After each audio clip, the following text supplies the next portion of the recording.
We bought a Hyundai Sonata Hybrid and give you our first impressions on the sedan, talk about some EV news from a big domestic manufacturer, and answer viewer questions, including suggestions on which vehicle a buyer should choose to replace their 260,000-mile Toyota Prius. Next on Talking Cars.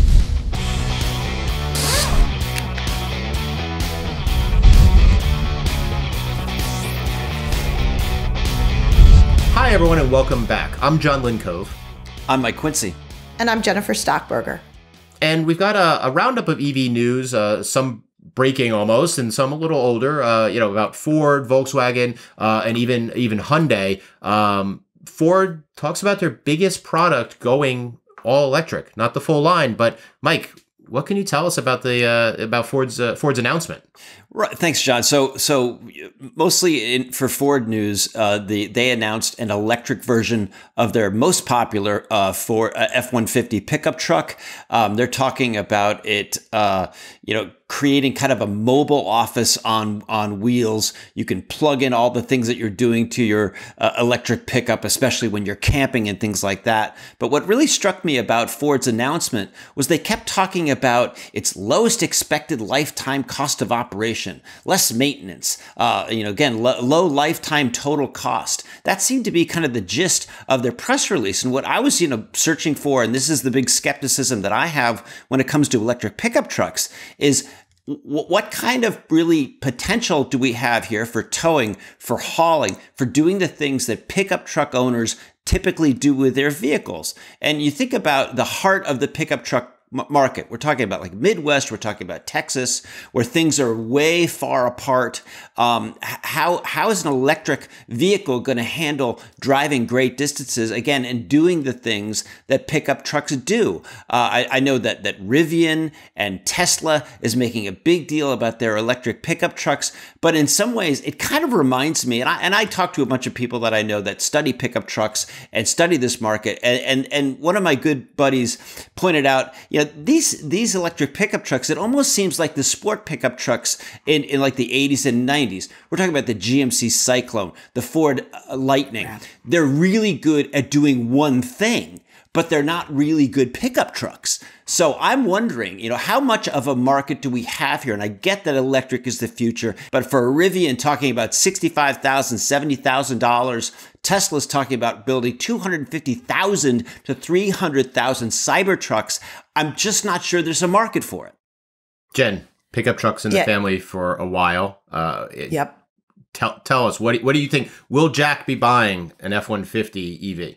Well, it's funny. A side conversation with a family friend on Sunday. The timing was funny. And we were talking about electric trucks.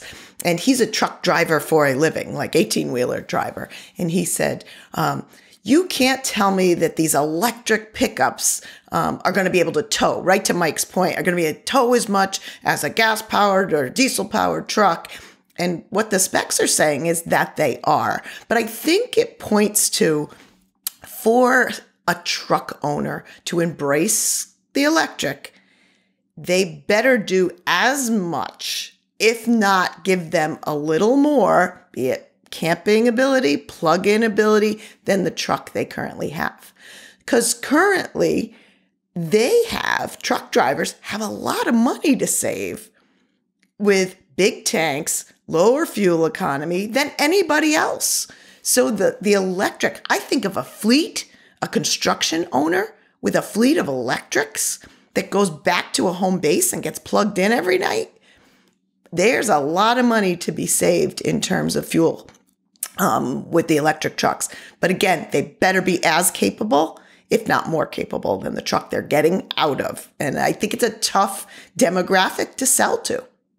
I think it's a pricey demographic that is going to pay the long-term dividends, kind of like what you're talking about. So a conversation before we even started taping about lawn maintenance and lawn care and gardening. So just hear me out on this.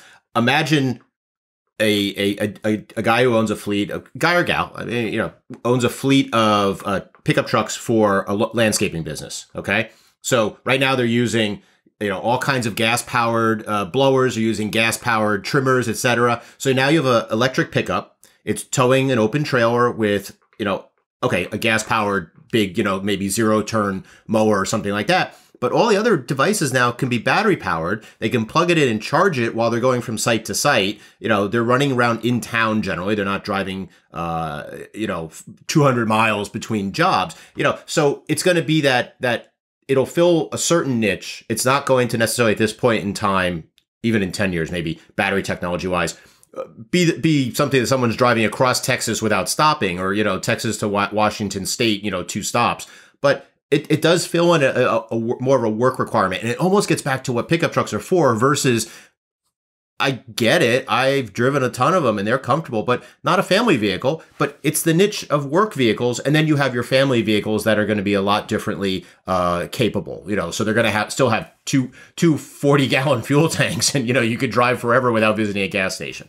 So that brings us to another little bit of battery news, and it's from Volkswagen and Electrify America. And Electrify America, if you don't remember, kind of came about and got a lot of money from Volkswagen's settlement with government about the diesel emissions scandal. And a big announcement came out earlier this week about the Volkswagen ID.4 buyer will basically get 3 years of free charging at any of the Electrify America's more than 400, this is from their press release, 470 charging stations and over 2,000 DC fast chargers across the United States. According to Electrify America, 96% of the population lives within 120 miles of a charger of their brand. What I found really interesting is look, it's how ironic is it that Volkswagen products are going to be part of this Volkswagen paid for network and they're going to get free charging. Of course, it is a good way to get people in there. But a very interesting point was it's not for commercial use. So VW and Electrify America are not subsidizing any Lyft or Uber or rideshare driver who decides to buy an ID.4. So it's only for personal use. So don't, it's an interesting thing. And it is kind of a little wrinkle to the push towards electrification, because I was up in Canada and had a bunch of drivers in Lyfts and Ubers pre-COVID, this was last year, who use EVs, and they got tax breaks and they love the charging infrastructure in Montreal and around the area. And now it is something people are going to have to pay for if they buy that. I also find it funny when the companies clearly identify their electric vehicles as a different line. So ID, it's kind of an interesting move for people who clearly want to say, I'm driving an ID as a good environmental thing to do, if that's why they're embracing the technology, rather than say, Golf EV or whatever it is they're going to do.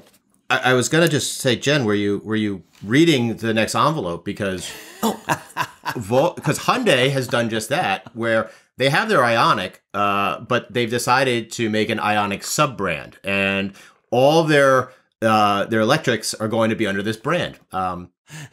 And does the audience know that John was doing a Johnny Carson thing with the envelope? That was awesome. I just kind of had to go there. I think it's the second time I'm talking cars. Anyhow, there's going to be 3 new models. First up, I-oniq 5 crossover, so arriving fall of 2021.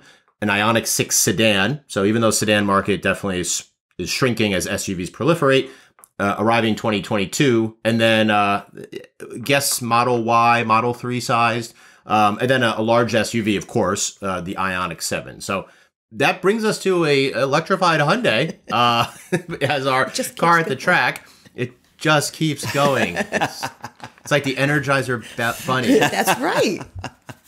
Speaking of the batteries. Hyundai Sonata Hybrid. Yes, the Hyundai Sonata Hybrid. So we bought a 2020 Hyundai Sonata Hybrid SEL. It uses a 2-liter 4-cylinder hybrid engine with a 39-kilowatt electric motor, a 270-volt lithium-ion polymer battery, and hybrid starter generator. What's interesting, 6-speed automatic transmission. So many hybrids use CVTs, continuously variable transmissions. Hyundai's stuck with the automatic transmission with their hybrid. So this $29,000 sedan, we added $155 carpeted floor mats, first aid kit for $30, mudguards for $115, rear bumper applique for $70, all season fitted liners, floor liners for $215, wheel locks for $55, destination of $975, brings it to $31,515.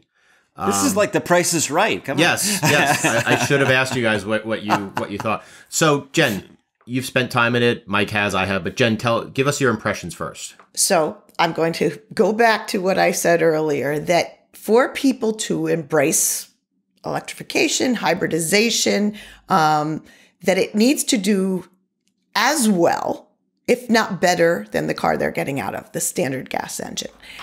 I'm not sure that this Sonata Hybrid does that. Again, you talked about price, even base price. The hybrid is $4,150 more than the regular non-hybrid Sonata.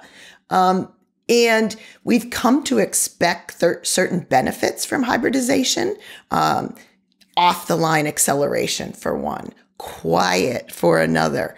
You mentioned CVTs, super smooth shifts, even so much so that we actually like when it duplicates a regular transmission a little bit. Sure. I think they made a mistake going with the 6-speed. And not a CVT, or at least the 8 in this car. It keeps all the good of the Sonata in terms of controls and room and all those things that we like. But I don't think the hybridization in this case, and we've seen it go both ways, makes this Sonata a better car. A little bit rougher shifting. I certainly don't feel that off-the-line acceleration. It'll be interesting to see what our Excel numbers show. Just not a benefit in terms of picking that for $4,150 over the base. And right now, fuel prices are so reasonable still that it's a long time before fuel economy alone warrants that change. So that's kind of my take. I don't know what you thought, sure. Mike Quincy, but Mike. I think you bring up a lot of good points. I don't think that fuel prices are always going to be reasonable. True. So I think there's going to be a time when it's going to go up. I think that the Sonata is very appealing to me because of the controls. It has kind of a solid feel to it. There's something about the Accord and the Camry Hybrid that, the chief competitors, they just feel a little lighter. They feel a little, not flimsy, but there's a solidity that I'm getting with the Sonata Hybrid. But like a lot of things, it's good news and bad news. The bad news is that the price premium to me is sort of prohibitive. It's like, holy cow. The bad news is if you're buying this and only going to keep it for a few years, your resale value is definitely going to be lower than you're going to get with either the Accord or the Camry. So that's a downside to it. But one of the major things that I like about this car is a 690-mile cruising range. People that watch or listen to Talking Cars know that I'm a big road trip dude. I love filling up a tank and knowing that I can drive for hours and hours and hours, only stopping for coffee and maybe use the bathroom. And so that to me is a major selling point for this car. It probably have, I'll bet that the dealers are not having an easy time selling this, so there's probably some bargaining room, but there's always good news and bad news, and that's certainly the case with the Sonata Hybrid. That highway range comes from, at least EPA-wise, Environmental Protection Agency does the fuel economy specifications, and 47 miles per gallon combined rating, 45 city, 51 on the highway. So there you are. For me, the hybrid has the funkier controls and a little with the transmission. The gear selector, excuse me. So push buttons versus anything conventional, and also ours has the radio with capacitive touch along sides of the screen, which is easier to brush than an actual physical button. I mean, it's small things. I mean, it's roomy. It has very, very good, but not great visibility. Out the back, high package shelf. But much like the regular Sonata, which, is it almost fair now that Hyundai, look, this is what we expect from Hyundai. 10 years ago, we talked about Hyundai and you go like, oh my gosh, Hyundai. I mean, do you remember that Excel? No, now Hyundai is like, well, okay, you've achieved parity maybe with Camry and Accord Hybrid, Toyota Camry, Honda Accord Hybrids, but you got to wow us. You're in the big. It's a big league brand, and they have wowed us with a lot of stuff. So this one just it delivers the goods, but what else can you do for me? And maybe that's unfair for me to think about that, but. It's kind of, it almost shows where Hyundai has come in 3 decades, so to speak. So we're going to have all of our data on the Hyundai Sonata Hybrid test up on consumerreports.org. So check that out and see what we thought, see how it matches up with the Accord and the Camry hybrids. For those that don't know, CR is a nonprofit, and we're able to do all of the work we do, including anonymously buying our test cars and producing this show through memberships to our website and magazine, as well as through donations. What the Talking Cars donation program will do is allow loyal Talking Cars fans to show support for the podcast, assist in supporting the costs of producing the podcast, as well as support all the work CR does to keep consumers safe. You'll be able to contribute either as a one-time donation or on a monthly basis. Even $5 a month really helps. Go to cr.org/givetalkingcars to find out more. In any event, we'll keep delivering Talking Cars each and every week. Again, go to cr.org/givetalkingcars to find out more. Thanks for watching and enjoy the show. Which brings us now to the questions segment of our show. We have a couple videos and a couple ones that were sent in, text ones sent in. You send your questions to talkingcars@icloud.com. A little birdie said that we might have an all questions episode coming up in the near future, so definitely get them in soon if you want to, if you want us to go through them and choose. First off, we have a video question from Leung from San Francisco. So roll the tape. I got this Mazda Miata last year, and this past weekend I went to my first track day. My question is, what are the top 5 things that I should check and make sure is in good working order before and after each track day? What do you think makes sense to make sure I keep the car in good shape and I can track it for a long time? Thanks. So a really, really interesting question. Not something that, that necessarily comes up in our daily, daily evaluations of hybrids and EVs and SUVs. I'm going to jump in first on this because I spent a lot of time doing track days and with the Audi Club, with BMW Club, Porsche Club, NASA. I owned a track car that sucked a lot of money out of my wallet, and that was before kids, right? Before kids, during first marriage and post first marriage. It's good questions. I mean, the pre-event stuff. First of all, depending on the organization you run with, and I would assume haven't done it in a while, but you should get a pre-event checklist. So the key things: brake fluid. It doesn't matter how fast your car can go if you can't stop it. And also checking pads and rotors. A lot of people like to buy these cross-drilled rotors because they think it's lighter weight and better better venting, but they crack if they're not cast often. So definitely if you've done that, make sure there's no cracking. Rotor pad depth. You want to have newer pads that are bedded in. And that's through a process of, taking a couple of very hard stops from speed so that they're settled.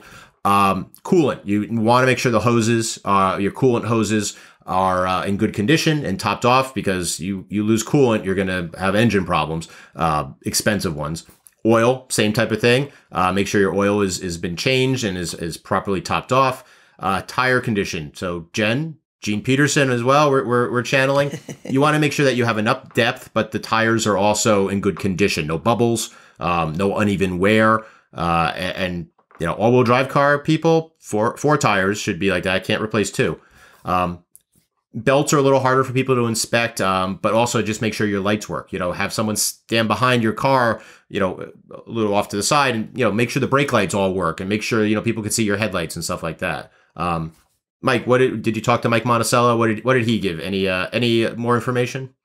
Yeah, your notes and Mike's notes are almost identical. It's almost like you got together and said, okay, we're going to say this. He definitely emphasized high performance pads, and I think whether with its tires or the pads, make sure they're burnished. Make sure they're kind of broken in. You don't want to go in with something that's totally green.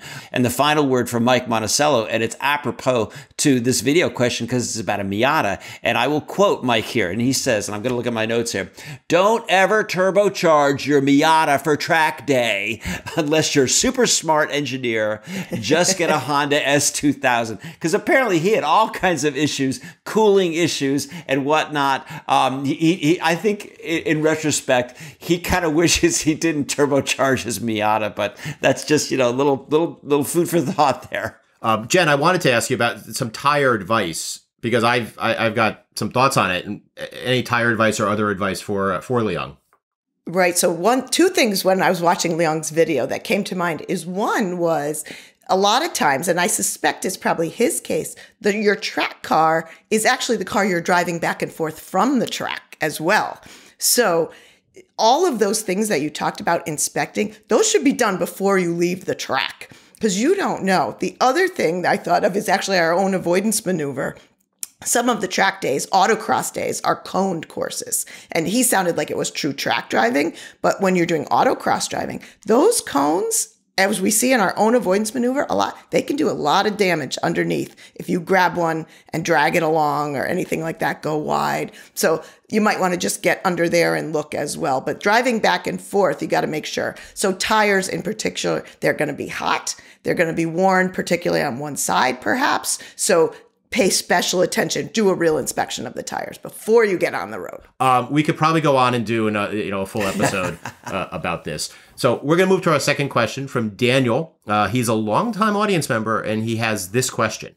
My question is, when I drive this car and I'm making a right turn from a stop, if I have the wheel turned more than 90 degrees in either direction and I'm accelerating, it feels like there's a slight rumbling sensation through the wheel, and it feels like the tires are arguing with each other until the wheel comes back. I'm guessing this has something to do with the all-wheel drive system, but I'm not exactly sure what it is. I don't think it's something wrong with the car, but I've just always been curious. If you have any ideas, let me know. Thanks.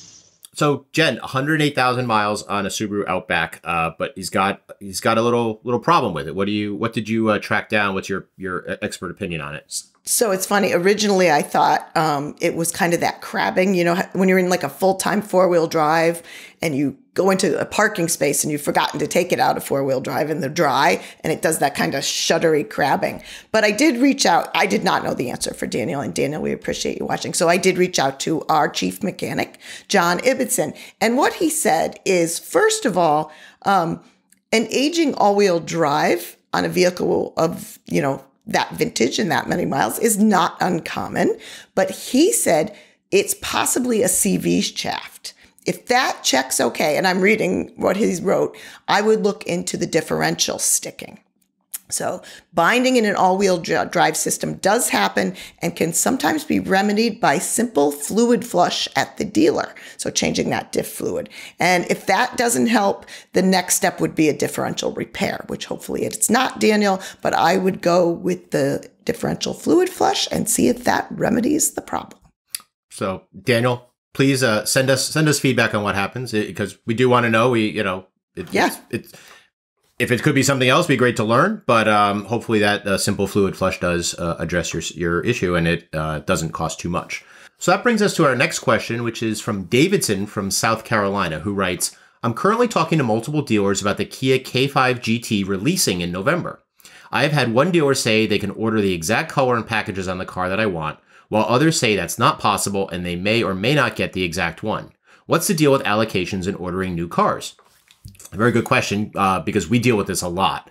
A lot of it does come from dealers with new cars kind of knowing what they sell. So they know what colors are popular. They know what packages are popular. They pre-sell it. Sometimes it comes from the manufacturers.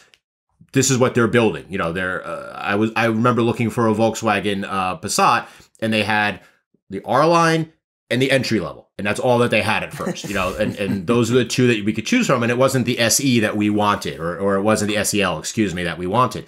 And that, who knows what the reason is now, in particular, because of constraints with supply chains, shipping constraints, all kinds of other issues because of COVID. It could impact it even more. Dealers also don't want to necessarily order a vehicle because of it. If it's a unique kind of unicorny one, you want a color, some odd packages, no sunroof, for example. If you back out of that and you're willing to walk away from your $500 deposit, for example, or even if they give it back to you, they're stuck with this weird car that they may not be able to sell. They paid full price to Kia for it, the full wholesale price, wholesale price. They're paying interest on it, on that loan, and it's part of their insurance, their overall insurance for the franchise or for the dealership. So it costs them a lot of money that they may not be able to ever recoup over time. So you could see why dealerships are definitely not eager maybe to order something for you. Let us know what happens. You know, definitely if you go with the one dealer that can order it, you get it in writing. You know, get the car spec'd out. You know, get the VIN as soon as you could get a VIN from them, so you know it's being built to your specifications. You know, and good luck, because we've driven the K5 early, and seems it's a very nice car. It's so far not the GT, but we've driven the K5, and looks like a very nice product. Our final question is from Adrian from Bluff, Utah, and she actually sent us some pictures along with her email. She says, I drive a 2004 Toyota Prius with 260,000 miles. I love this car, especially the fuel efficiency and cargo space. Unfortunately, it's time for the hybrid battery to be replaced. I live in a high desert area and find myself driving long distances on dirt, sand, and sometimes snowy roads. Although the Prius has performed excellent, there are some situations where I could benefit from all-wheel drive. I'm looking for clearance, reliability, fuel efficiency. Do you have any recommendations? So this is the rapid fire part of our episode where we go, Jen, what car do you recommend for Adrian? So first of all, could I just be Adrian? For those who are listening and watching, oh my gosh, these pictures she shared. She has one with her campsite set up in the Prius, the sleeping bag, the water bottle, the book. I just want to crawl in there and read. So I'd like to be Adrian. But my quick fire advice, if it ain't broke, don't fix it. You love your Prius. For 2019, they introduced an all-wheel drive Prius. There is very few cars that rival it in terms of reliability, owner satisfaction. Adrian, go get yourself a new all-wheel drive Prius. Mike. So I love Jen's suggestion. However, it does not address the ground clearance question, part of her questions. So I would say look at the Subaru Crosstrek plug-in hybrid. This did pretty well in Consumer Reports test. It is a little bit more money than the regular Crosstrek, and you're only getting about 17 miles of all-electric driving. But you do have a good reliability. You've got some ground clearance, and if that isn't quite enough, stick with Toyota, stick with a hybrid system, and check out the Toyota RAV4 hybrid. Both very good choices. I with Jen on the Prius hybrid, particularly because she already likes her camping setup, like you talked about. Go the Jake Fisher route and get some snow tires for it. So you could get some very more aggressive tires for all seasons for off-roading. For not off-roading, like a Wrangler, Jeep Wrangler, but for dirt and sand and stuff like that. So I would stick with that. If it ain't broke, don't fix it. 16 plus years on the Prius. It's good. And you know what? You're going to be able to sell that car to someone who will buy a battery secondhand from, a 2008 or 10 that's been remanufactured, and that car will still lead a long, productive, happy life. So that's going to do it for this episode. As always, make sure you send us your questions to talkingcars@icloud.com. Check the show notes below for more about what we talked about on this episode. And as always, thanks for watching, and we'll see you next time.